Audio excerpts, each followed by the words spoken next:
কণ্ঠ ইউটিউব চ্যানেলে আপনাদের সকলকে স্বাগত। অতীত যা ঘটে গেছে সেটাই তো অতীত।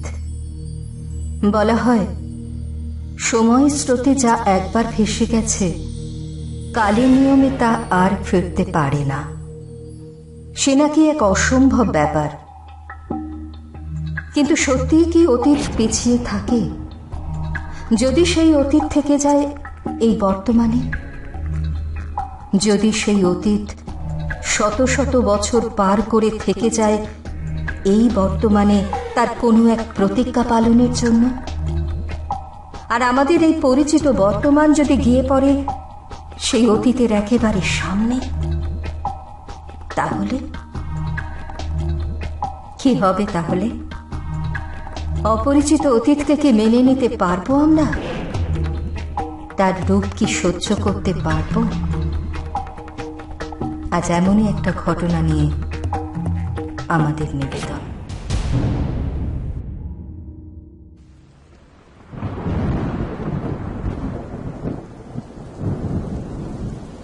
আষাঢ় মাস সবে পড়েছে, কিন্তু এখন থেকেই যা বৃষ্টি শুরু হয়েছে, এবার মনে হয় রাস্তাঘাট খালবিল বলে আর আলাদা কিছু থাকবে না। কিন্তু এমন বৃষ্টিতেই তো খালি পায়ে ফুটবল খেলা জমে ওঠে নাকি? সেই সকাল থেকে বৃষ্টি শুরু হয়েছে, আর হিমাদ্রিও ওর বন্ধুদের সাথে নেমে পড়েছে মাঠে। সদ্য গ্র্যাজুয়েশন পাশ করেছে হিমাদ্রি। ছেলেবেলার প্রায় সমস্ত বৈশিষ্ট্য চলে গেলেও এই বৃষ্টির দিনে ফুটবল খেলাটা হিমাদ্রি হয়তো কোনোদিনও ছাড়তে পারবে না। আজও বৃষ্টি পড়ার সাথে সাথেই দীপ, অভিক, সুদীপ্ত, অরিন্দমকে ফোন করে মাঠে চলে এসেছিল। ঘণ্টা দুয়েক অবিরাম খেলার পর হিমাদ্রিরা রক্ষিতের ঘাটে স্নান করে বাড়ি যাওয়ার সময় ঠিক করে গেল দুপুর 3টের মধ্যে অরিন্দমের বাড়িতে চলে আসবে সকলে। সকলে বলতে হিমাদ্রি, অরিন্দম, দীপ, অভিক আর সুদীপ্ত। এই হচ্ছে ওদের পঞ্চপাণ্ডবের দল। 5 জনেই প্রায় এক বয়সী, আর ছোট থেকেই পাশাপাশি বাড়িতে বড় হয়েছে, তাই ওদের বন্ধুত্বটাও প্রচণ্ড গভীর। দুপুর 3:15 মধ্যেই অরিন্দমের বাড়ি প্রত্যেকেই চলে এসেছে, শুধু হিমাদ্রি এখনো আসেনি। অরিন্দম আর অভিক বাংলা সাহিত্যের ছাত্র, সুদীপ্ত ভূগোলের, দীপের কম্পিউটার ইঞ্জিনিয়ারিং, আর হিমাদ্রির ইতিহাস। হিমাদ্রি সকলকে বলেছিল দুপুরে আসতে, আর সেই বেপাত্তা এখন। আমাদের ঐতিহাসিক হিমাদ্রি বৃষ্টি মুখর দিনে নিদ্রা সমুদ্রে ভেসেই গেছেন, মজা করে বলল দীপ। দীপ এমন ভাবেই রসিয়ে কথাটা বলল শুনে আর দীপের ভাবভঙ্গি দেখে বাকিরা হাসাহাসি শুরু করে দিল। এমন সময় ঘরের দরজা ঠেলে ঢুকলো হিমাদ্রি। অভিক বলল, আরে ওই তো ঐতিহাসিক আমাদের, অনেক দিন বাঁচবি তুই, কোথায় ছিলি এতক্ষণ? অভিকের প্রশ্নের উত্তর না দিয়ে সকলের উদ্দেশ্যে হিমাদ্রি আর একটা প্রশ্ন করল এবার। ঘুরতে যাবি কি একটা জায়গায়? বেশ ইন্টারেস্টিং জায়গা। কোথাও আচমকা ঘুরতে যাওয়াটা হিমাদ্রিদের কাছে কোনো নতুন ব্যাপার নয়।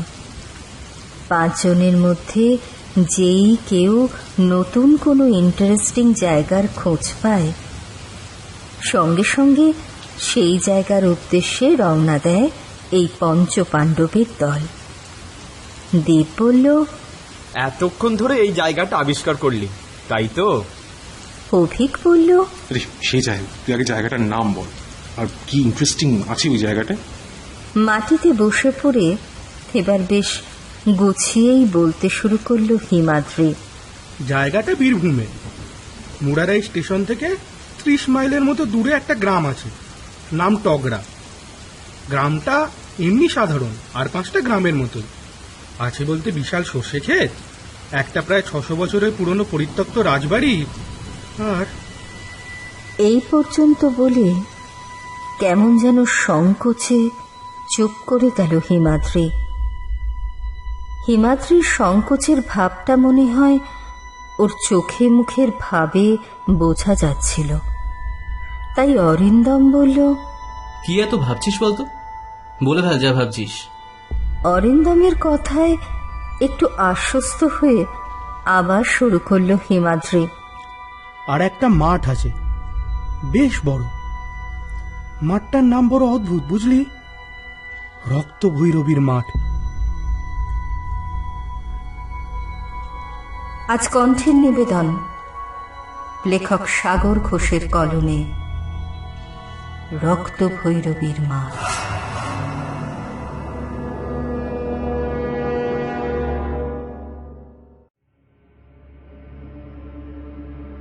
আমার কলেজের এক বন্ধু রনিতের বাড়ি ওখানেই, মানে ওই গ্রামেই। ওর কাছ থেকেই জানতে পেরেছি মাঠটা নাকি হন্টেড। অনেকেই নাকি সাহস দেখে ওই মাঠে রাত কাটাতে গিয়েছিল, কিন্তু তাদের কেউ জীবিত নেই। প্রত্যেকেরই মৃতদেহ ছিল নাকি ভয়ানক। 2 হাতখানা হয়ে পড়ে থাকে মৃতদেহ। মৃতদেহের শরীরে এক ফোঁটাও রক্ত থাকে না।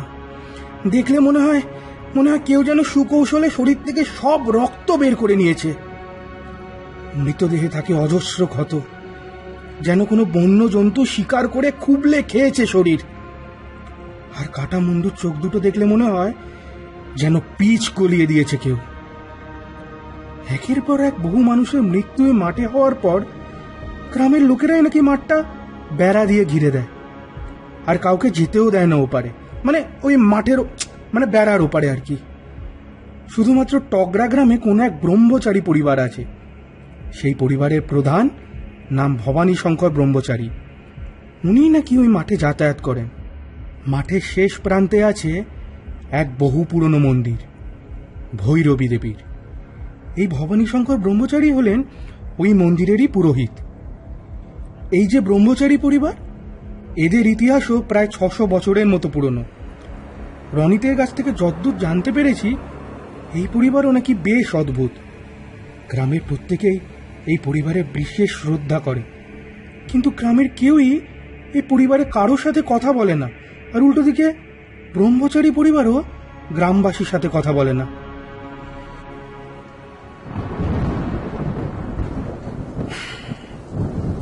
এই হলো আপাত পাওয়া খোঁজ খবর।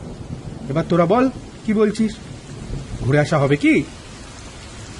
হিমাদ্রির কথাগুলো বেশ মন দিয়েই শুনছিল বাকি 4 জন। এবার হিমাদ্রি শেষ করলে অরিন্দম বলল, দেখ, বীরভূম না যাওয়ার কিছু নেই, কিন্তু প্রধান উদ্দেশ্য তো ওই মাঠটা। কিন্তু সেখানে তো বলছিস কেউ যেতেই দেয় না, তাহলে গিয়ে লাভ কি? আচ্ছা, এর আগে কি আমরা কোনো নিষিদ্ধ জায়গায় যাইনি? বল তোরা, যাইনি আমরা? তীক্ষ্ণ দৃষ্টি ছুঁড়ে প্রশ্নটা করল হিমাদ্রি। আর কিছু বলতে পারল না অরিন্দম। এর আগে প্যারানর্মাল অ্যাক্টিভিটিসের খোঁজে বহু নিষিদ্ধ জায়গায় গিয়েছে ওরা। প্রতিটা জায়গাতে নয় কোনো ক্রিমিনালের সুবিধার্থে রটানো গুজব, তো কোথাও শুধুই অন্ধবিশ্বাস। কিন্তু প্রত্যেককেই অলৌকিক খোঁজার একটা অন্যরকম ঝোঁক এসে চেপে ধরে। তাই প্রতিবার আশাহত হলেও কোনো নতুন জায়গার নতুন গল্প শুনলেই দৌড়ে যায় ওরা। যাই হোক, হিমাদ্রির কথাগুলো সকলেরই বেশ মনে ধরেছিল। প্রত্যেকেই সম্মতি জানালো। ওরা ঠিক করল প্রতিবারের মতো এবারেও দীপ্তের গাড়িতে রওনা হবে। গাড়ি ওদের দিয়ে আবার চলে আসবে, যাবে আবার 1 সপ্তাহ পরে ওদের নিয়ে আসার জন্য। ওরা ঠিক করলো 23 তারিখ সকালে বের হয়ে যাবে ওরা। থাকা খাওয়ার ব্যবস্থা রনিতের বাড়িতেই হবে।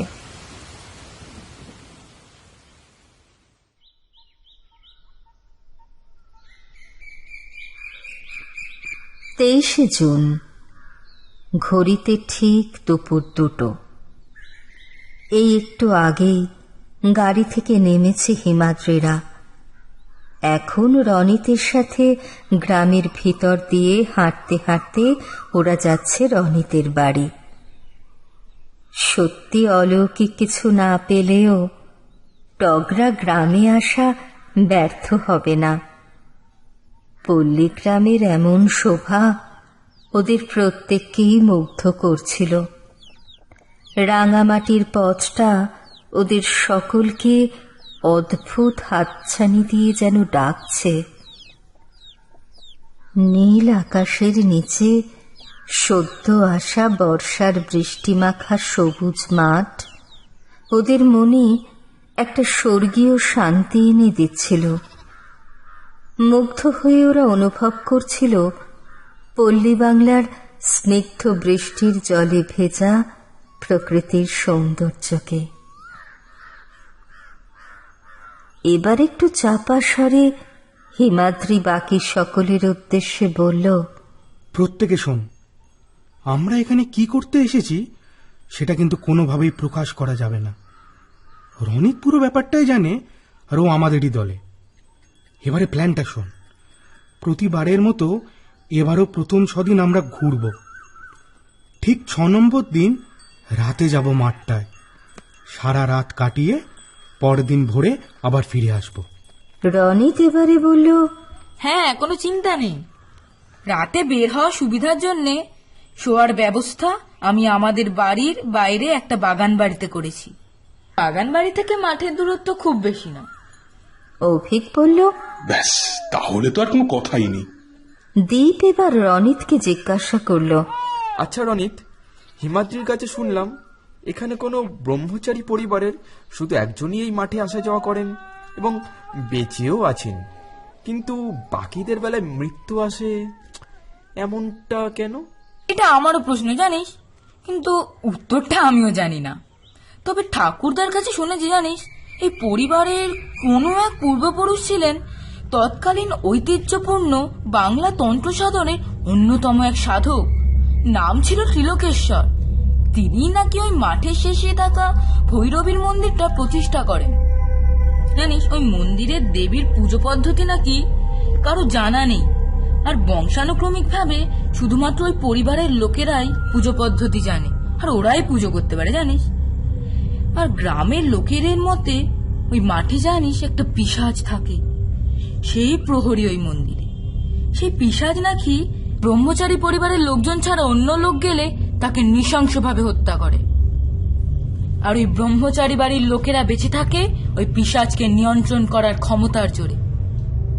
দীপের প্রশ্নের উত্তরে কথাগুলো বলল রনিত। আর কোনো কথা বলল না কেউ।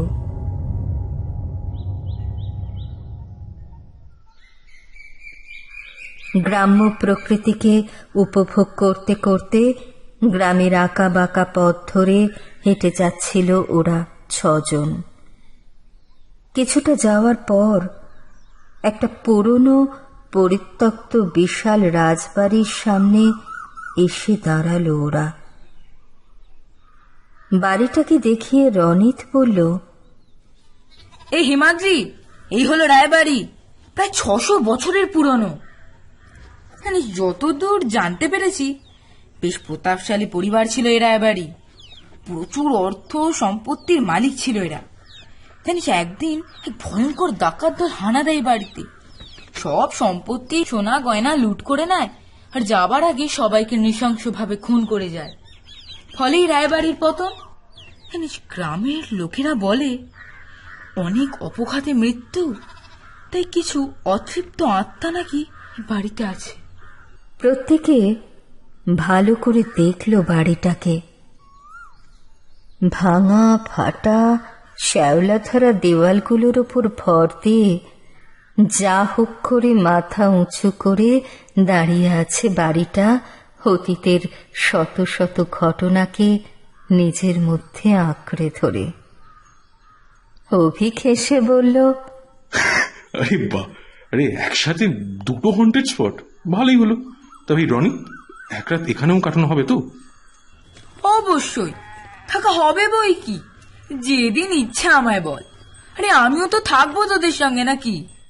রনিতের কথাগুলো শোনার পর একটু হালকা মেজাজেই নিজেদের মধ্যে গল্প গুজব করতে করতে হিমাদ্রিরা এগিয়ে গেল রনিতের বাড়ির দিকে।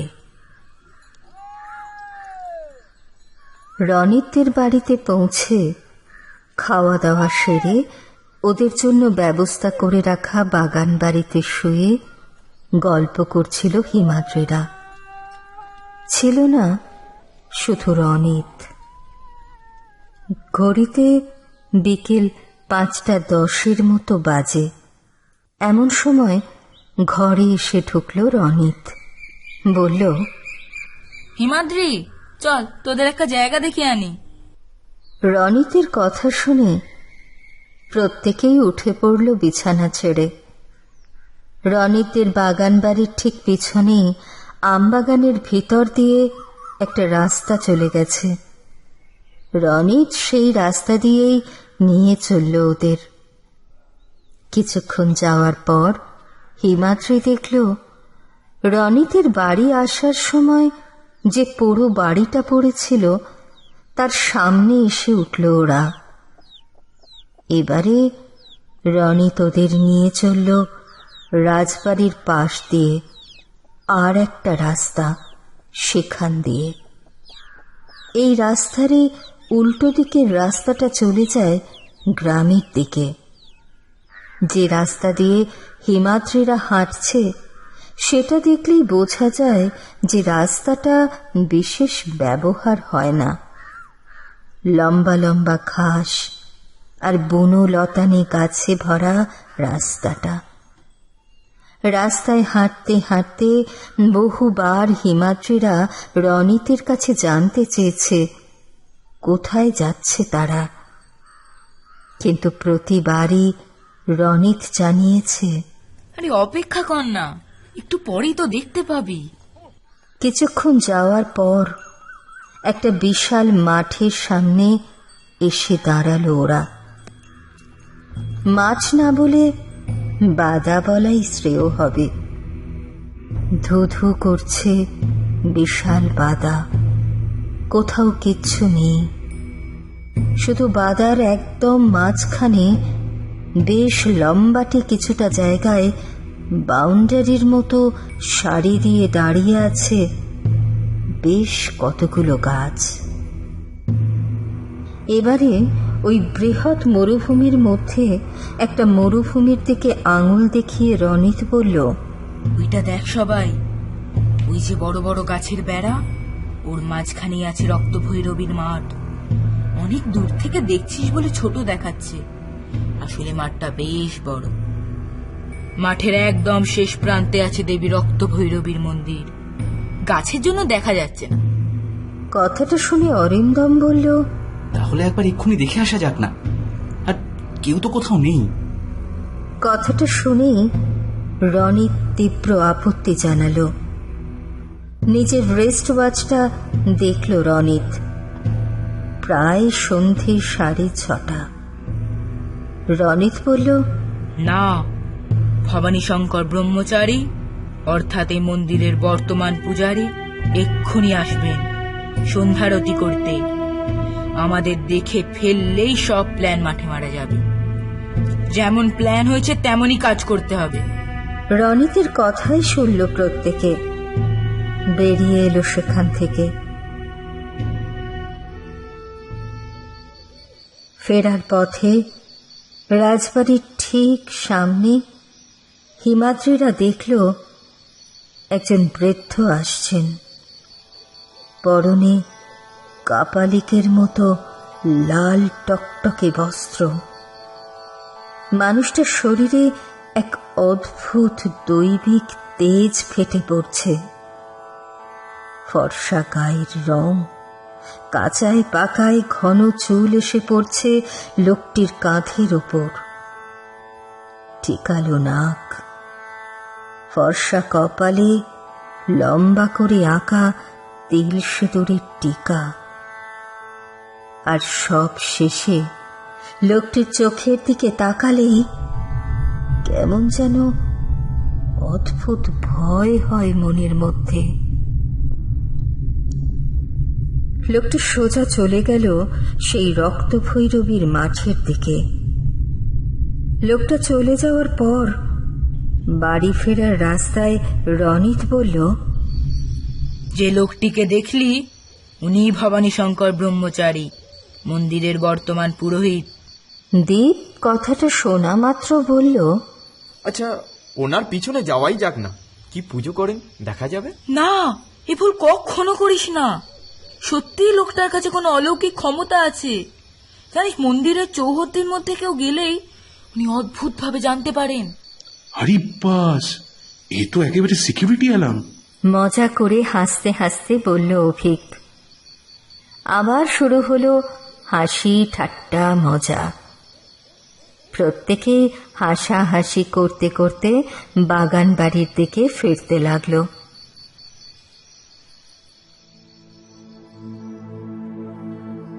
দলের প্রত্যেকের মন আপাতত আমোদ প্রমোদে মেতে আছে।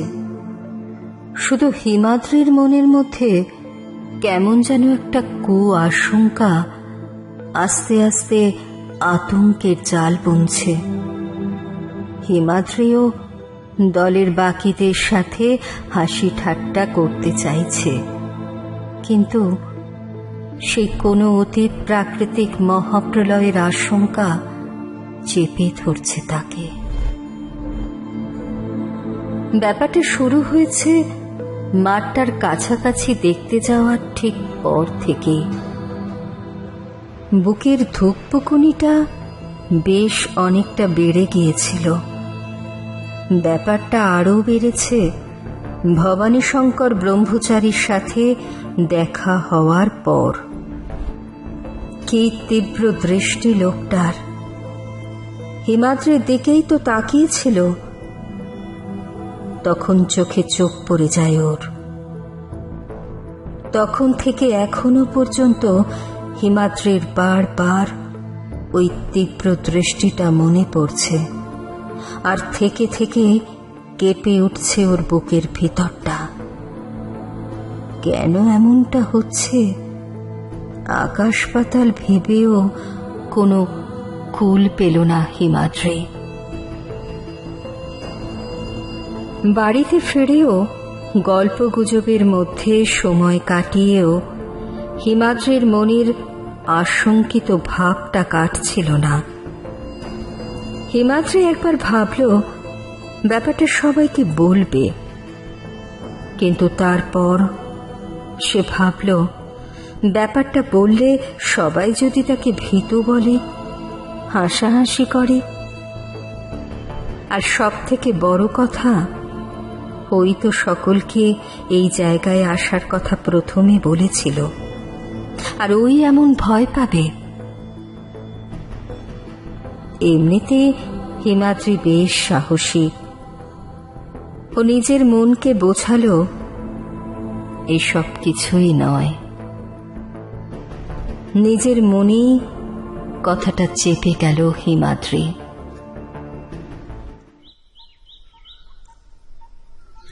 28শে জুন সকাল 9:30 মতো বাজে। আজ ষষ্ঠ দিন।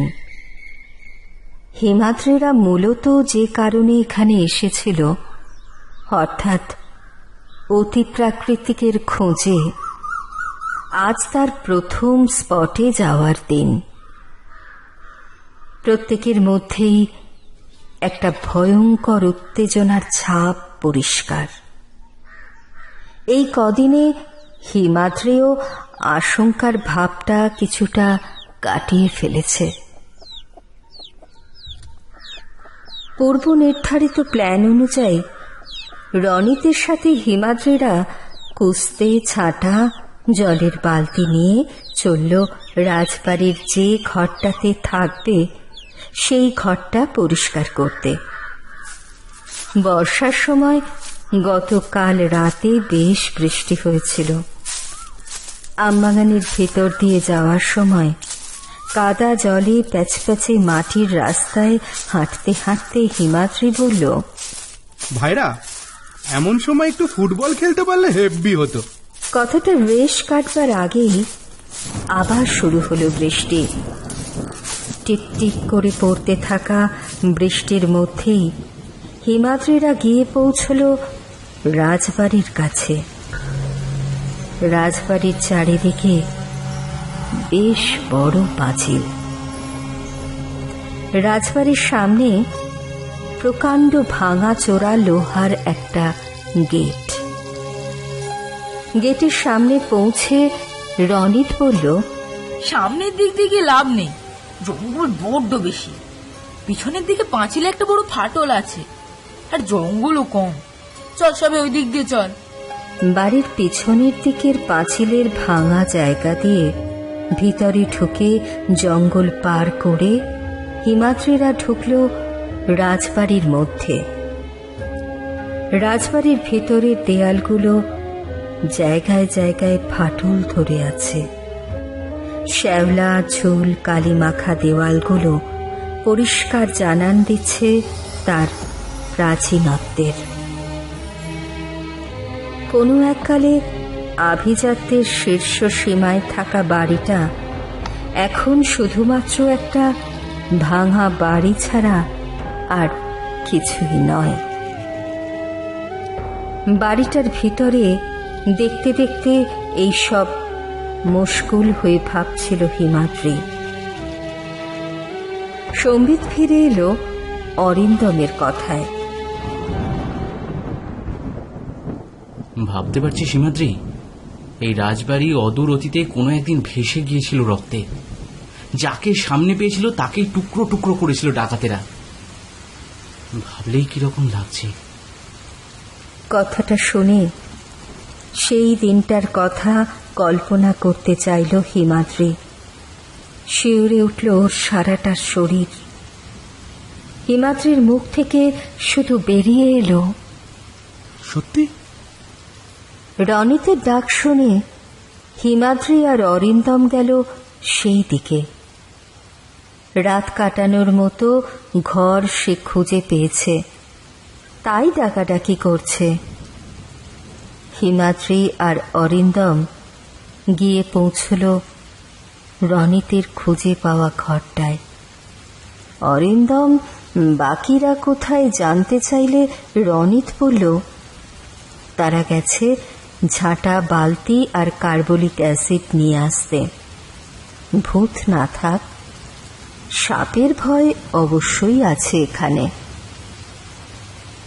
কিছুক্ষণের মধ্যেই বাকিরা চলে এলো। 6 বন্ধু মিলে বেশ মজা করেই গল্প করতে করতে পরিষ্কার করে ফেলল ঘরটা। বেশ বড় ঘরটা। মোটা ধুলোর আস্তরণ জল ঢেলে পরিষ্কার করে চারিদিকে কার্বলিক অ্যাসিড ছড়িয়ে চলে গেল হিমাদ্রিরা রাজবাড়ি থেকে। বাড়ি ফিরে স্নান খাওয়া সেরে হিমাদ্রিরা ঠিক করে নিল প্ল্যান। রনিত বলল, আর জানিস এখানকার লোকেরা যেমন তাড়াতাড়ি ওঠে, আবার তেমন তাড়াতাড়ি ঘুমিয়েও পড়ে। আর শোন, আমরা ঠিক 11টার সময় বেরোবো, আর 4টের মধ্যে বাড়ি ঢুকে যাবো। আর শোন, সবার জন্য আমি একটা করে টর্চ আর কয়েকটা লাঠির ব্যবস্থা করেছি, আর 2টো মাদুরও নিয়েছি। যা, এখন সবাই রেস্ট নিয়ে নে, আবার রাত জাগতে হবে। প্ল্যান করে রনিত গেল জিনিসপত্রের ব্যবস্থা করতে, আর হিমাদ্রিরা গেল যে যার বিছানায়।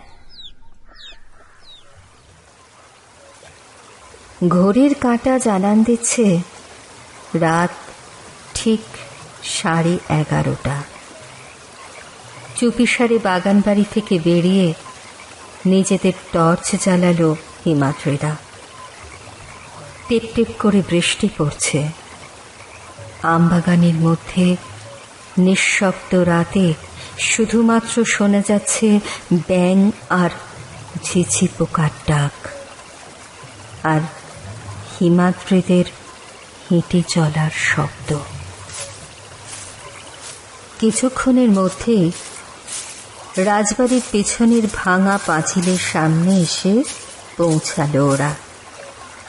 পাঁচিল পেরিয়ে জঙ্গল পার করে সকালে পরিষ্কার করে যাওয়া ঘরটায় এসে উপস্থিত হলো ওরা। এরপর ঘরের মাঝখানে মোমবাতি জেলে মাদুর বিছিয়ে ওরা বসে পড়ল। এরপর আর কিছুই নয়, শুধু অপেক্ষা। পকেট থেকে মোবাইল বের করে সময় দেখল হিমাদ্রি। প্রায় 3টে বাজতে যায়। সেই 11:30 থেকে এখানে প্রায় ভোর হতে চলল। এখনো অতিপ্রাকৃতের এতটুকু ছোঁয়াও পায়নি ওরা। প্রাপ্তি বলতে শুধু মশার কামড়। মাঝখানে হিমাদ্রিরা যে ঘরটায় বসেছিল সেই ঘরের খোলা দরজা দিয়ে একটা হলুদ জলজলে চোখের বেশ মোটা কালো বেড়াল ঢুকেছিল। দীপ মজা করে বলেছিল, এই দেখো, সত্যজিৎ রায়ের সাইমন সাহেব এসেছেন। ঘড়িতে কাটায় কাটায় ভোর 4টে। বৃষ্টি পড়ে চলেছে অবিরাম। কাঁধায় প্যাচ প্যাচে সেই আমবাগানের ভিতর দিয়ে মনক্ষুণ্ণভাবে বাগান বাড়িতে ফিরছে হিমাদ্রিরা। হাই তুলতে তুলতে অভিক বলল, দূর, প্রতিভা শুধু গুজব আর গুজব, সব মিথ্যে, সুপার ন্যাচারাল বলে কিচ্ছু হয় না। কেউ কিচ্ছু বলল না, তবে অলৌকিকের এতটুকুও ছোঁয়া না পেয়ে প্রত্যেকেই বেশ মনক্ষুণ্ণ অবস্থায় আছে। তবু এখনো একটা জায়গা আছে, দেখা যাক সেখানে যদি কিছু পাওয়া যায়।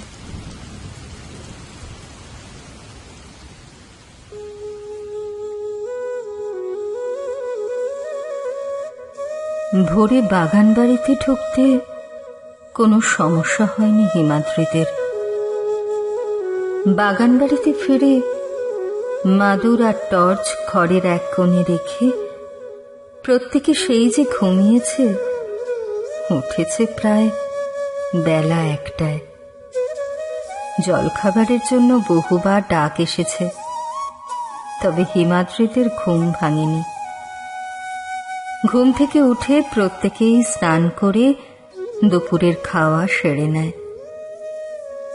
দুপুরে খেয়ে বাগান বাড়িতে ফিরে শুরু হয় তাদের তাসের আড্ডা।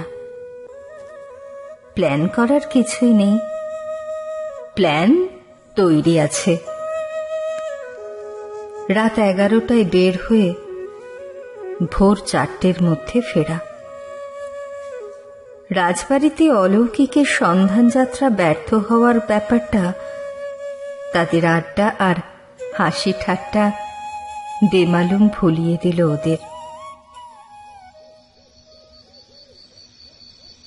রাত 11টায় টর্চ, মাদুর, ছাতা, খাওয়ার জল আর কয়েকটা লাঠি নিয়ে হিমাদ্রিরা বের হলো বাগান বাড়ি থেকে। উদ্দেশ্য রক্তভৈরবীর মাঠ।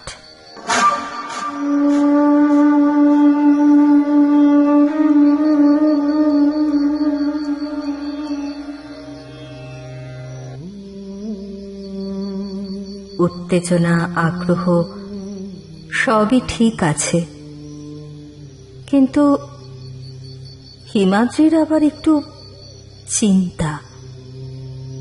ওর বুকের ভিতরে আবার শুরু হয়েছে ঘোর দৌড়। কিন্তু এমনটা কেন হচ্ছে আবার?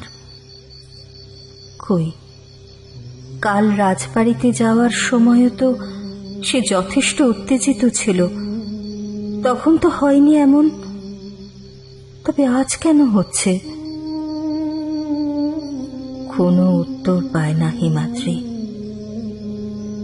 আবারও নিজের মনেই চেপে দেয় ব্যাপারটা। রাত 11:45।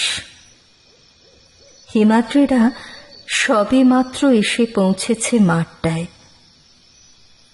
বড় বড় গাছের বেড়ার টপকে মাঠের মধ্যে ঢুকতে তাদের কোনো সমস্যা হয়নি।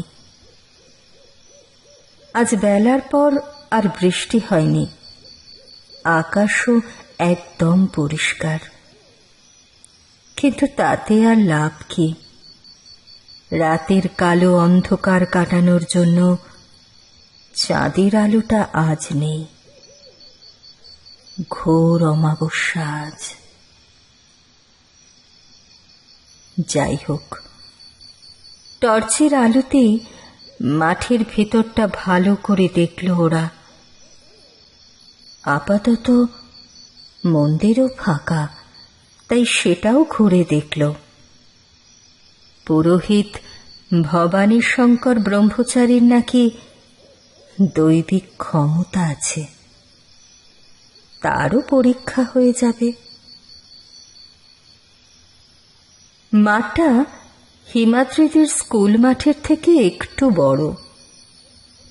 মাঠের বাইরে বাউন্ডারির মতো বড় বড় গাছ থাকলেও মাঠের ভিতরে একটাও ঘাস নেই, সম্পূর্ণ রুক্ষ মাটি। মাঠের একদম শেষ প্রান্তে রয়েছে মন্দিরটা। পরিচর্যার অভাবে মন্দিরটার অবস্থা নিতান্তই খারাপ। মন্দিরের রকের ওপর থাকা ঘণ্টাগুলো বিনা ব্যবহারে জং ধরে গেছে। তবে নিষ্কালো অন্ধকার অমাবস্যার রাতে ধুধু মাঠের মধ্যে এমন পুরো মন্দির হিমাদ্রিদের প্রত্যেকেরই মনে একটু হলেও ভয় যে ধরাচ্ছে না তা নয়। তবে ওরা প্রত্যেকেই সাহসী, ভয়কে আমল দেয় না। কিন্তু সমস্যাটা হচ্ছে হিমাদ্রির হৃদযন্ত্রের গতি আরো বেড়েছে। মনের কোনো কোণ থেকে চাপা স্বরে কেউ যেন বারবার বলছে, এখান থেকে চলে যা, কোনো ভয়ঙ্কর কিছু ঘটবে। কিন্তু ভয়ের কাছে কোনোভাবে হার মানবে না হিমাদ্রি। মনের ভয়কে মনেই চেপে আবার এগিয়ে গেল সে। মন্দিরের ঠিক উল্টো দিকে মাঠের অন্য প্রান্তে অন্ধকারে মাদুর বিছিয়ে বসল সবাই। মন্দিরেই ওরা বসতে পারত, কিন্তু রনিত বলল, এই না না না না, মন্দিরে বসা যাবে না, আজ অমাবস্যা, ঠাকুর মশাই আসবেন রাতে পুজো করতে, আমাদের দেখলেই সর্বনাশ। মন্দিরের উল্টো দিকে মাঠের অন্য প্রান্তে অন্ধকারে থাকা ঠিক করল ওরা। টর্চের আলোয় জায়গাটা ভালো করে দেখে ওরা বুঝল ওখানে বিষাক্ত কিছুই নেই। তবু মাদুরের চারপাশে কার্বলিক অ্যাসিড ছড়িয়ে বসে পড়ল হিমাদ্রিরা। রনিত বলল, আজ কোনো আলো জ্বালানো যাবে না, কারণ আলো জ্বালালেই মন্দির থেকে দেখা যাবে। কথাটা শুনে দীপ হেসে উঠে বলল, কোনো ব্যাপারই না, ভূত দেখতে এসে আলোতে থাকলেও তো হয় না। রাত কাঁটায় কাঁটায় 1টা বাজে। কোনো অলৌকিক কিছুই এখনো ঘটেনি। শুধু বাতাসে কেমন যেন একটা আষ্টে গন্ধ আসছে। আর যেটা বেড়েছে সেটা হলো হিমাদ্রির বুকের ধরপড়ানি।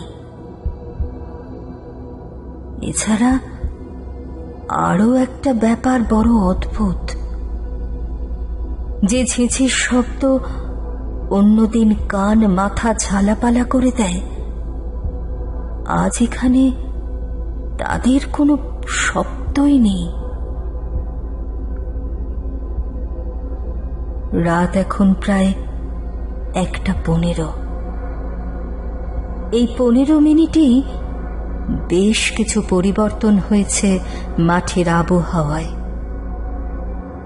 যে আষ্টে মাংস পচা গন্ধটা আসছিল, সেটা এখন ভয়ঙ্কর রকমের উগ্র হয়েছে, আর সাথে আছে একটা অদ্ভুত কোঁ কোঁ শব্দ।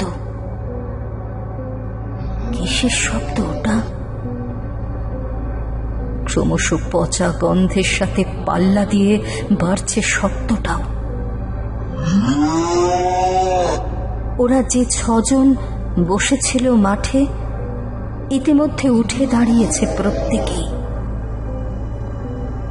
সুদীপ্ত বলল, বলছিলাম, ব্যাপারটা আমার খুব একটা ভালো লাগছে না জানিস। বেরিয়ে যাওয়া হবে?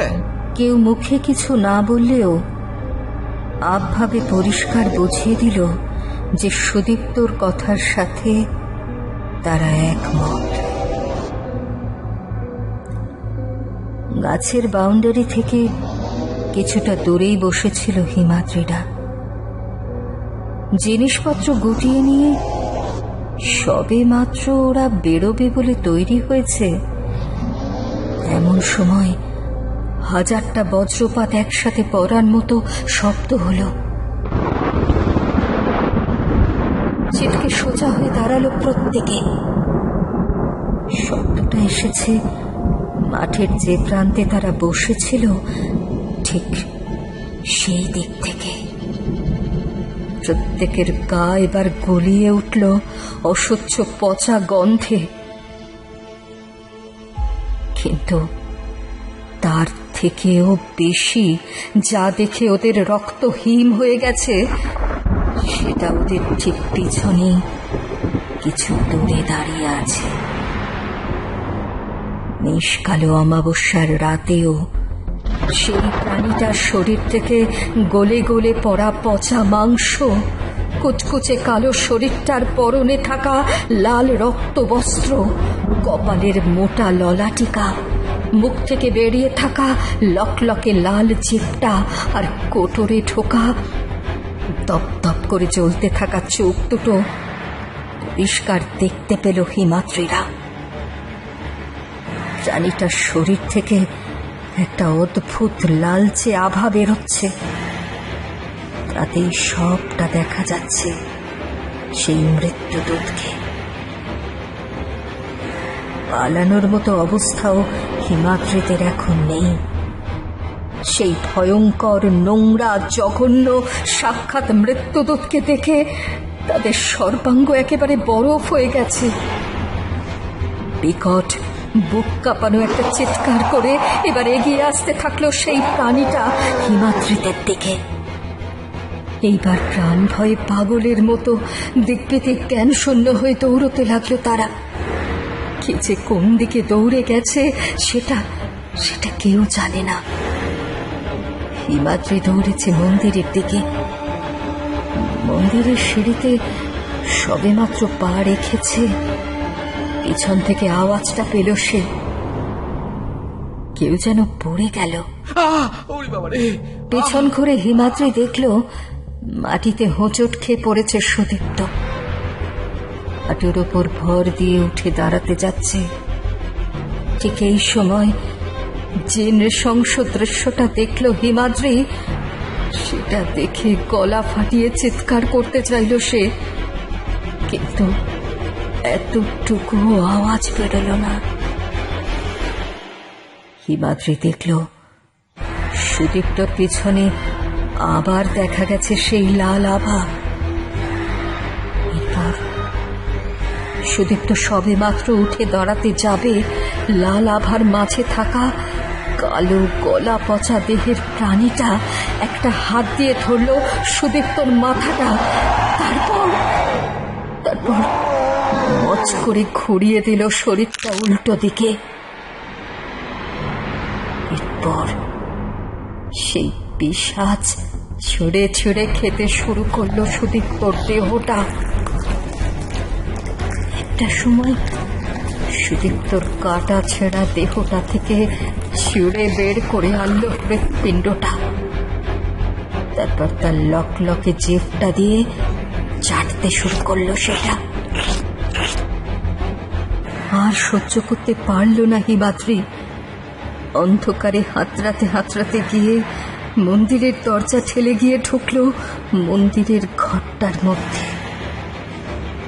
মিটমিট করে গোটা দশেক বড় প্রদীপ জ্বলছিল ঘরটায়। আধো আলো আধো অন্ধকার। মন্দিরের ঘরের মধ্যে পাথরের কোনো এক দেবী মূর্তির পায়ের কাছে জড়সড় মেরে বসে ঠক ঠক করে কাঁপছিল হিমাদ্রি। মন্দিরের বাইরে থেকে হুঙ্কার দিয়ে উঠছে পিশাচটা, আর তার সাথে জোরালো হাওয়ার ধাক্কায় ঝংকারের সুরে বেজে চলেছে মন্দিরের ঘণ্টাগুলো। আচমকাই থেমে গেল বাইরের সব তাণ্ডব। হঠাৎই নিস্তব্ধ সব কিছু, কোনো রকম আওয়াজ নেই। মন্দিরের ঘরটার দরজা বন্ধ করে দিয়ে হিমাদ্রি বসেছিল। এবার আচমকাই খুলে গেল দরজাটা। ভয়ে আঁতকে উঠল হিমাদ্রি। তবে কি এবার ওর পালা? ওই নৃশংস জন্তুটার হাতে প্রাণ দিতে হবে? ভয় কোকিয়ে ওঠে হিমাদ্রি, কিন্তু দরজার দিকে তাকিয়ে কিছুটা হলেও ভয় কমে তার। দরজায় এসে দাঁড়িয়েছেন পুরোহিত ভবানী শঙ্কর ব্রহ্মচারী। তাকে চিনতে পেরে এক প্রকার লাফিয়েই তার পায়ে গিয়ে পড়ে হিমাদ্রি।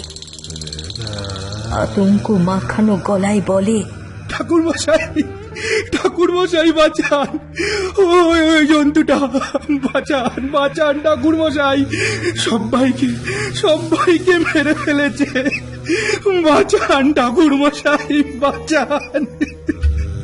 হিমাদ্রিকে তুলে বসিয়ে একটা হালকা ব্যঙ্গাত্মক হাসি হেসে ভবানী শঙ্কর ব্রহ্মচারী বললেন,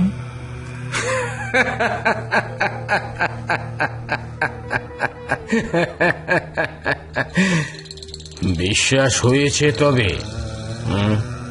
ওঠো, উঠে বসো। চিন্তা নেই, তোমার আপাতত কিচ্ছু হবে না। একটু শান্ত হয়ে বসো। তোমায় কয়েকটা ঘটনার কথা বলছি, শুনলে বুঝতে পারবে বাইরে যে পিশাচটাকে দেখেছ সে আসলে কে। তার আগে শান্ত হও, চুপ করে বসো। হিমাদ্রির দিকে এক গ্লাস জল বাড়িয়ে দিলেন বৃদ্ধ পুরোহিত। ঢকঢক করে জলটা খেয়ে একটু ধাতস্থ হয়ে বসল হিমাদ্রি। তবে তার বুকের মধ্যে দামামা বাজা এখনো এতটুকুনো কমেনি। বারবার সুদীপ্তর শেষ অবস্থাটা চোখের সামনে ভেসে উঠছে তার। বাকিদের কি হলো সেটাও জানতে ইচ্ছা করছে ওর, কিন্তু বাইরে গেলেই যে মৃত্যু। তাই মন্দিরের মধ্যেই বসে রইল সে। হিমাদ্রির পাশে এসে বসলেন পুরোহিত ভবানী শঙ্কর ব্রহ্মচারী। পাথরের মূর্তিটার দিকে ইঙ্গিত করে তিনি বললেন, ইনি দেবী ভৈরবী। এবার ভালো করে দেখল মূর্তিটাকে হিমাদ্রি। বেশ সুন্দর মূর্তিটা, 4 হাত দেবীর।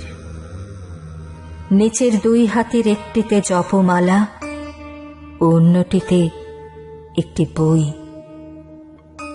উপরের 2 হাতের একটিতে অভয় মুদ্রা ও অন্যটিতে বরদা মুদ্রা। পদ্মের ওপর বসে আছেন দেবী।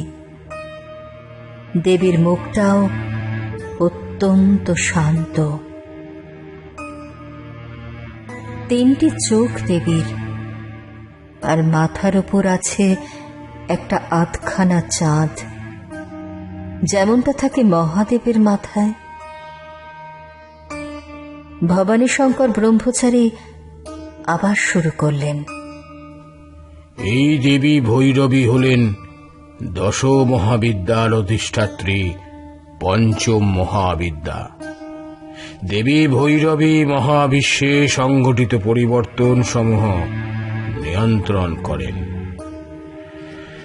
সৃষ্টি এবং ধ্বংস, এই অবিচ্ছিন্ন চক্রে ভৈরবী জ্ঞান এবং সভ্যতার প্রতিনিধিত্ব করেন। শিবের রূপ, ভৈরবের শক্তি রূপ হলেন দেবী ভৈরবী। দেবী মাহাত্ম্যে তার ধ্যান শ্লোকে দেবীর রূপ বর্ণনা করা হয়েছে এবং সেই বর্ণনা অনুযায়ী এই মূর্তি বানানো। ভারী গলায় আস্তে আস্তে কথা বলছেন পুরোহিত ভবানী শঙ্কর ব্রহ্মচারী। কথাগুলো শুনছেও হিমাদ্রি, কিন্তু পরিবেশটা বড্ড অদ্ভুত তৈরি হয়েছে। মানে, লোকটার কথা শুনতে হিমাদ্রির ভালোও লাগছে না, আবার খারাপও লাগছে না। কেমন যেন সম্মোহিতের মতো হয়ে গেছে হিমাদ্রি। চুপচাপ বসে শুনছে, আর অন্যদিকে টিমটিম করে জ্বলতে থাকা প্রদীপের মাঝখানে বসে গুরু গম্ভীর গলায় বলে যাচ্ছেন ভবানী শঙ্কর ব্রহ্মচারী।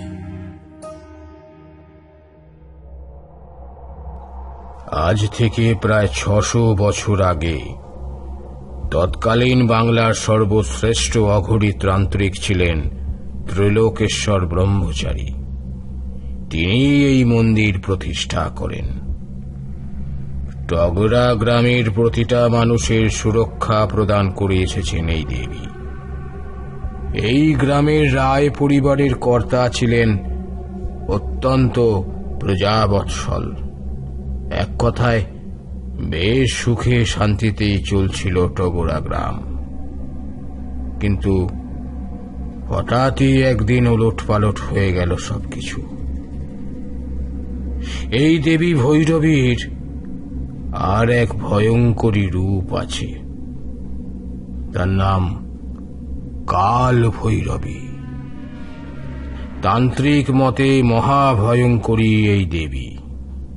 4 হাতের দুটিতে অভয় এবং বরদা মুদ্রা, আর বাকি 2 হাতের একটিতে তরোয়ারি এবং অন্যটিতে 1 বাটি রক্ত। এই দেবী পদ্মের উপর নয়, থাকেন স্বয়ং মহাদেবের উপর দাঁড়িয়ে। তান্ত্রিক শ্রেষ্ঠ ত্রিলোকেশ্বর এই ভৈরবী মন্দিরেই দিনে দিনে গড়ে তোলেন দেবী কাল ভৈরবীর এক মূর্তি। জানো বাবা, এরপর এক অমাবস্যার রাতে তিনি প্রাণ দান করেন এই মূর্তিতে।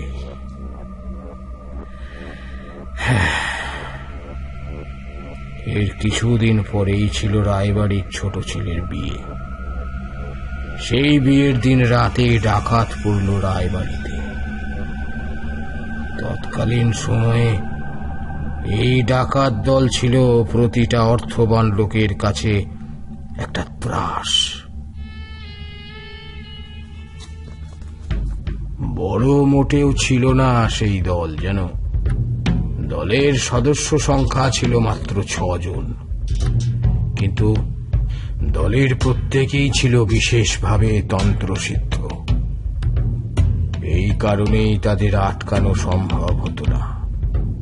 6 জন ডাকাতের দলের এক একজনকার নাম ছিল ধনুজ দমন, তারা, কালী, খ্যাপলিনী, মতি এবং মঙ্গল। দনুজ দমন ছিল দলের সর্দার। এই দনুজ দমন ছিল একজন মহাশক্তিশালী পিশাচ সিদ্ধ তান্ত্রিক। এই দনুজ দমন কোন প্রকারে ত্রিলোকেশ্বরের তৈরি করা সেই মহাশক্তিশালী মূর্তির কথা জানতে পারে। সে জানত এই মূর্তি তার হাতে এলে গোটা বিশ্ব একরকম তার হাতের মুঠোয় চলে আসবে। সেই কারণেই রায়বাড়ির ছোট ছেলের বিয়ের দিন রাতে রায়বাড়িতে ডাকাতি করে দনুজ দমনের দল, যাতে প্রত্যেকের মন এবং চোখ থাকে সেই দিকে, আর মন্দির থেকে সেই মহাশক্তির আধার সরাতে কোনো সমস্যা না হয় দনুজ দমনের। কিন্তু ত্রিলোকেশ্বর নিজের মন্ত্র বলে জানতে পারে দনুজ দমনের কুচাহিদার কথা। বলা ভালো, স্বয়ং দেবী তাকে অবগত করেন। রায়বাড়িতে নৃশংস হত্যা লীলা চালানোর পর দনুজ দমনের দল হানা দেয় এই ভৈরবী মন্দিরে। কিন্তু তার আগেই ত্রিলোকেশ্বর মন্দিরে উপস্থিত হয়ে যান।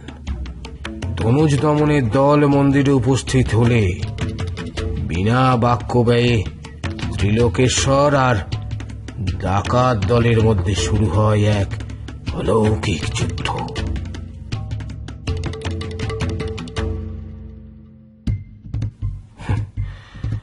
দুপক্ষই নিজের সমস্ত তন্ত্রবল মন্ত্রবল যুদ্ধে আরোপ করতে থাকে। ত্রিলোকেশ্বর যত বড় তান্ত্রিক হোক না কেন, তিনি জানতেন এই যুদ্ধে তিনি জীবিত অবস্থায় জয়ী হতে পারবেন না।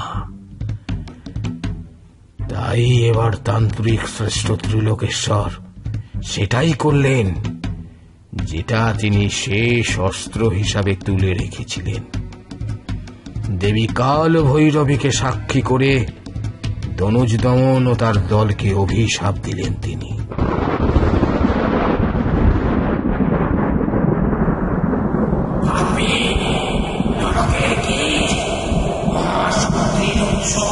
দেবী কাল ভৈরবীকে সাক্ষী রেখে তোদের আমি তান্ত্রিক শ্রেষ্ঠ ত্রিলোকেশ্বর ব্রহ্মচারী অভিশাপ দিচ্ছি। প্রতি জন্মে তোদের মৃত্যুর কারণ হবে এই স্থান, আর তোদের ভয়ঙ্কর মৃত্যু দেব আমি আমি আমি সেই সাথে যতজন এই মন্দিরে আসবে কুমতলবে তাদেরও মৃত্যু দেব আমি, এই ত্রিলোকেশ্বর ব্রহ্মচারী। এই অভিশাপ দিয়েই নিজের কোমরে গুঁজে রাখা ভোজালি বের করে নিজের বুকে বসিয়ে দিল ত্রিলোকেশ্বর। মাটিতে লুটিয়ে পড়ল ত্রিলোকেশ্বরের দেহ। এরপর দনুজ দমনের দল দৌড়ে এসে কোপাতে শুরু করল ত্রিলোকেশ্বরের নিথর দেহকে। রাগ মিটলে তারা এগিয়ে গেল মন্দিরের দিকে। কিন্তু মন্দিরে দনুজ দমনের পা রাখার সাথে সাথেই একটা মরা পচা গন্ধে পড়ে উঠল মাঠটা। কোন এক মহাজাগতিক ঝড় উঠল গোটা মাঠ জুড়ে। দনুজ দমনও যথেষ্ট বড় তান্ত্রিক ছিল। তার বুঝতে সময় লাগলো না যে ত্রিলোকেশ্বর নিজের তন্ত্র শক্তিতে মহাবলবান এক পিশাচে পরিণত হয়েছে। এবার ভয় পেল সেই ডাকাতের দল। প্রাণপণে দৌড়তে লাগলো তারা, কিন্তু বাঁচার আর কোনো উপায় রইল না তাদের। এক এক করে প্রত্যেকটা ডাকাতকে ভয়ঙ্কর মৃত্যু দিল ত্রিলোকেশ্বরের তন্ত্রসিদ্ধ পিশাচ।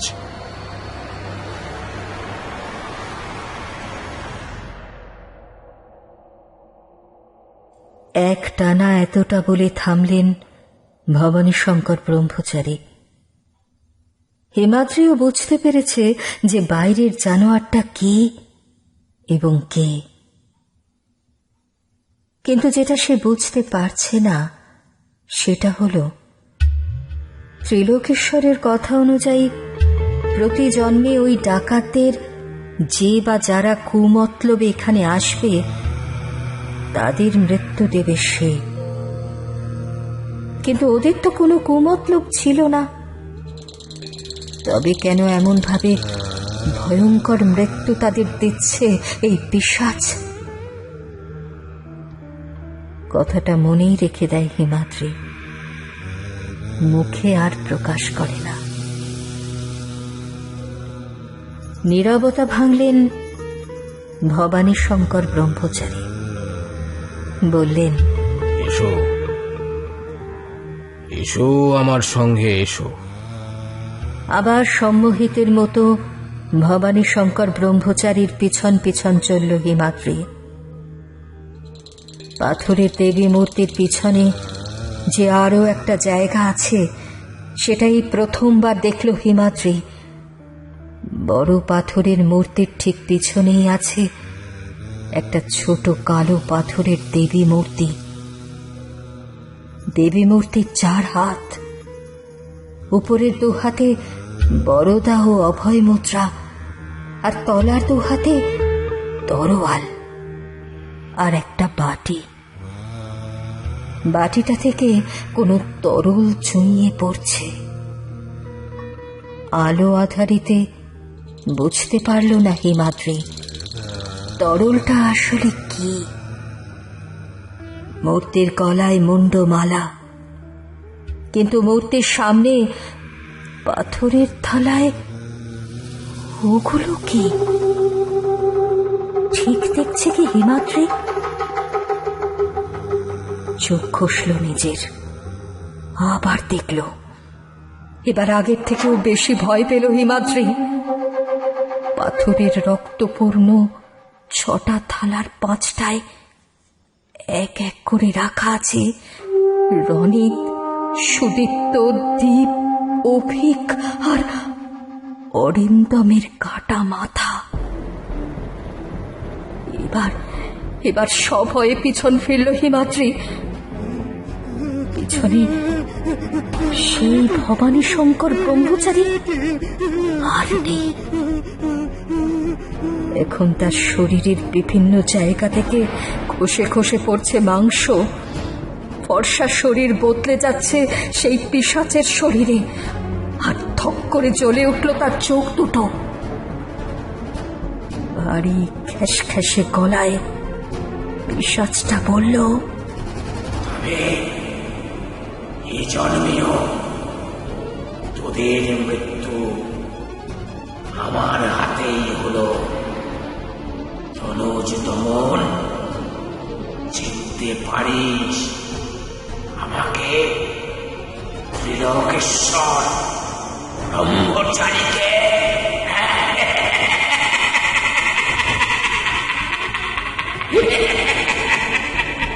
কালো নিস্তব্ধ অমাবস্যার রাতে একটা বুক ফাটানো আর্তনাদ মিলিয়ে গেল ঠান্ডা বৃষ্টি ভেজা বাতাসে।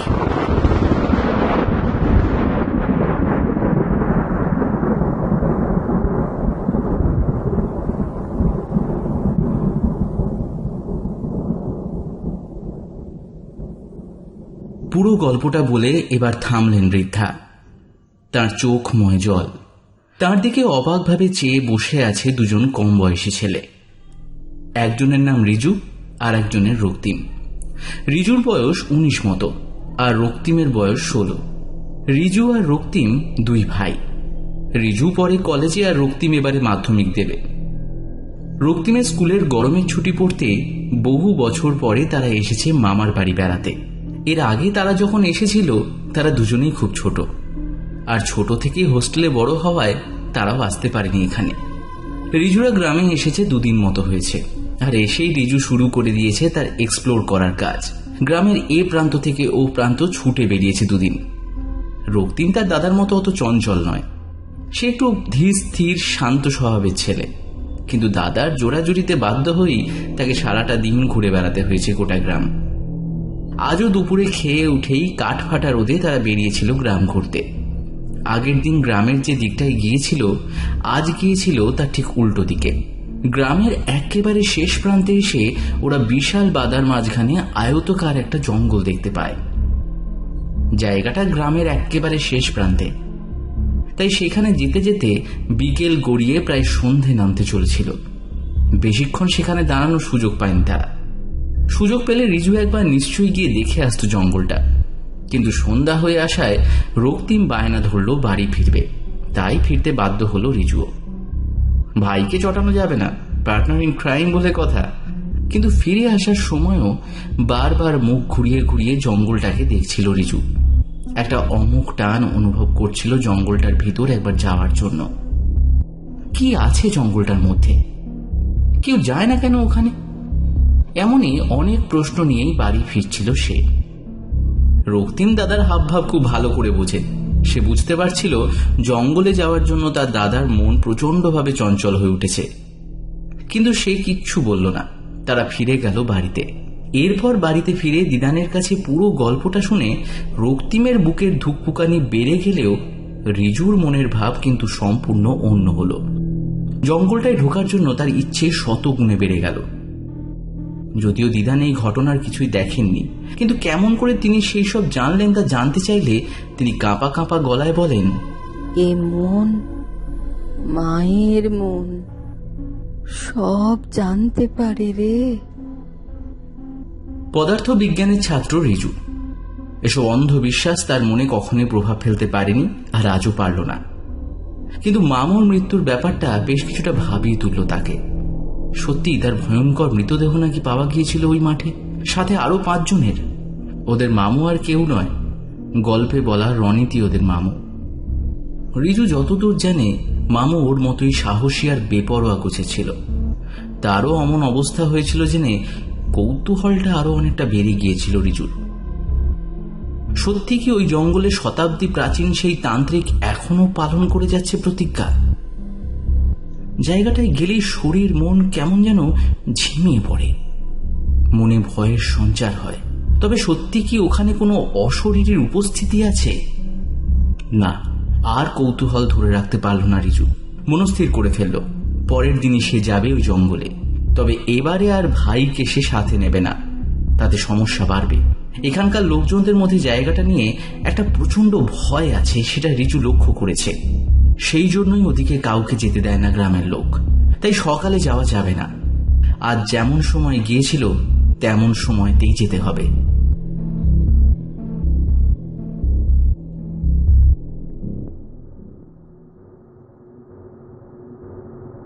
পরের দিন বিকেল প্রায় শেষ হয়ে আসার ঠিক আগেই জঙ্গলের সামনে গিয়ে পৌঁছল রিজু। মনে সেই আগের দিনের মতো একটা অস্থিরতা তার। কেউ যেন বুকের মধ্যে বারবার বিপদের ঘন্টা বাজাচ্ছে। সাহসের দিক থেকে দেখতে গেলে রিজু জুড়ি মেলা ভার, কিন্তু এখন এই আলো আঁধারিতে একা জঙ্গলের সামনে দাঁড়িয়ে রিজুরও কেমন ভয় ভয় করল। জঙ্গলের মধ্যে যাবে কিনা একবার সে ভাবল, তারপরে সে পা বাড়ালো জঙ্গলের দিকে। ঘন জঙ্গল, গাছের মধ্যে ফাঁক দেখা যায় না ঠিক করে। একটা ছোট টর্চ নিয়ে এসেছে রিজু, সেটাই জ্বালালো এবারে।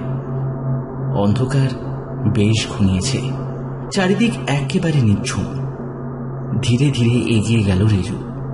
টর্চের আলো ছোট্ট মতো বৃত্তটাই তার একমাত্র ভরসা এখন। সেটাই এদিক ওদিক ফেলে ভালো করে দেখতে থাকলো সে চারিদিক। কিছুক্ষণ এগোনোর পরে একটা ফাঁকা মাঠ মতো দেখতে পেল রিজু। মাঠটাকেই ঘিরে আছে বড় বড় গাছগুলো, যেন সবার চোখ দেখে আড়াল করে রাখতে চাইছে এই জায়গাটাকে তারা। মাঝের মাঠটায় বড় বড় জঙ্গলি ঝোপ ভর্তি। মাঠটার একেবারে শেষের দিকে একটা জরাজীর্ণ প্রাচীন মন্দির। বুনো ঝোপঝাড় একেবারে ঢেকে ফেলেছে সেই মন্দিরটাকে।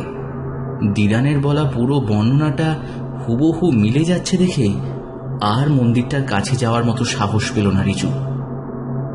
তার বুকের ঢিপঢিপানি অনেকটা বেড়ে গেছে হঠাৎ করেই। অন্ধকারও বেশ অনেকটা হয়ে গেছে, বাড়িও ফিরতে হবে। এইসব ভেবে উল্টো মুখে পা বাড়িয়েছে রিজু। হঠাৎই পিছন থেকে শুনতে পেল প্রচন্ড জোরে ঘণ্টার ধ্বনি। প্রচন্ড একটা ঝড় উঠল গোটা জঙ্গল জুড়ে। এর সাথে সাথেই হাজার বজ্রপাতের শব্দে খান খান হয়ে গেল চারিদিকের নিস্তব্ধতা। আচমকাই চারিদিক ভরে উঠল বিশ্রী একটা মরা পচা গন্ধে। আর এই সব কিছুর সাথে যেন হাওয়াতেই জন্ম নিল একটা রক্ত জল করা গম্ভীর কণ্ঠস্বর। দুর্বোধ্য কোনো মন্ত্র উচ্চারণ করছে সেই কণ্ঠস্বর।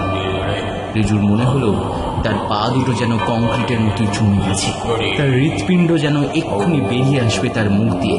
তাহলে সত্যি শতাব্দী প্রাচীন সেই ত্রিলোকেশ্বর তান্ত্রিক এখন পালন করে যাচ্ছে তার প্রতিজ্ঞা, এখনো রক্ষা করে যাচ্ছেন তার প্রতিষ্ঠা করা এই প্রাচীন মন্দির।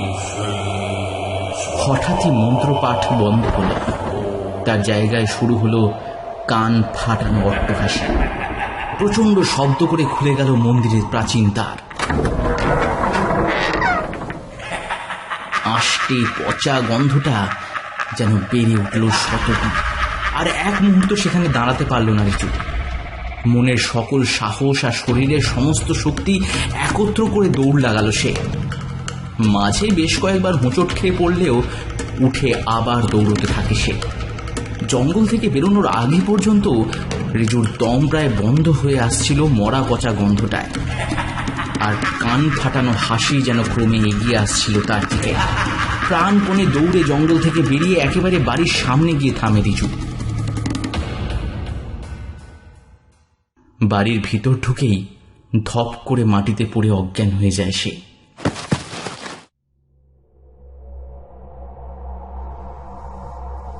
জ্ঞান ফিরলে সবটা কাঁপা কাঁপা স্বরে জানায় রিজু। প্রত্যেকেই সবটা শুনে ভয়ে একেবারে কাঁটা হয়ে যায়। মা একটু বকাও দেয় তাকে, কিন্তু দিদান সবটা শুনে শুধু কাঁপা কাঁপা গলায় বলল, ত্রিলোকেশ্বর আজও রক্ষা করছে তার প্রতিজ্ঞা, রক্ষা করছে সেই প্রচন্ড শক্তিকে সকলের হাত থেকে।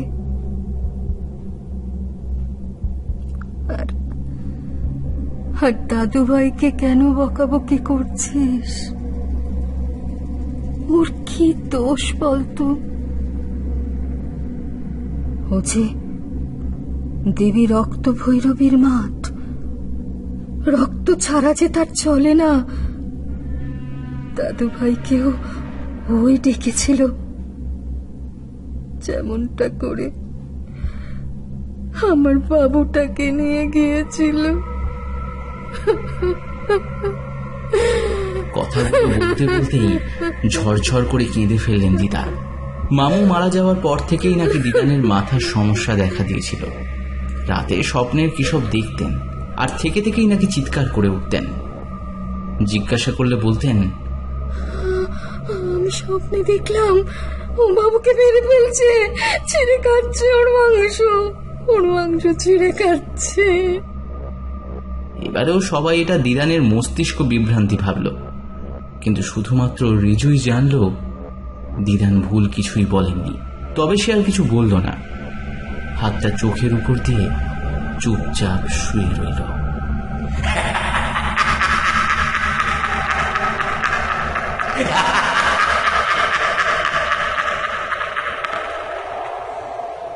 ধনুজ দমন।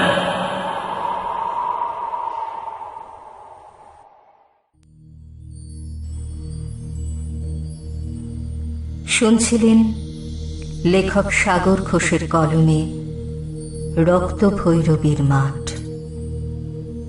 আজ গল্প পাঠিয়েছিলেন এখন গল্প থেকে সুমন।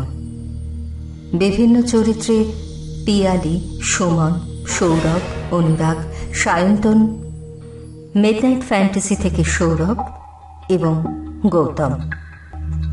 পোস্টার ডিজাইন করেছে শুভদীপ, এডিট এবং সাউন্ড এফেক্টসে প্রমিত। চ্যানেল পার্টনার এখন গল্প এবং মিডনাইট ফ্যান্টাসি। সহযোগী সংস্থা কবিতা অন্বেষা। পরিচালনায় গৌতম। আমাদের কাজ আপনাদের কেমন লাগছে জানাতে ভুলবেন না। যদি ভালো লাগে লাইক, শেয়ার, সাবস্ক্রাইব করে আমাদের আরো এগিয়ে যেতে সাহায্য করবেন। আজ তাহলে এই পর্যন্ত। সবাই ভালো থাকবেন, আর শুনতে থাকবেন কণ্ঠ।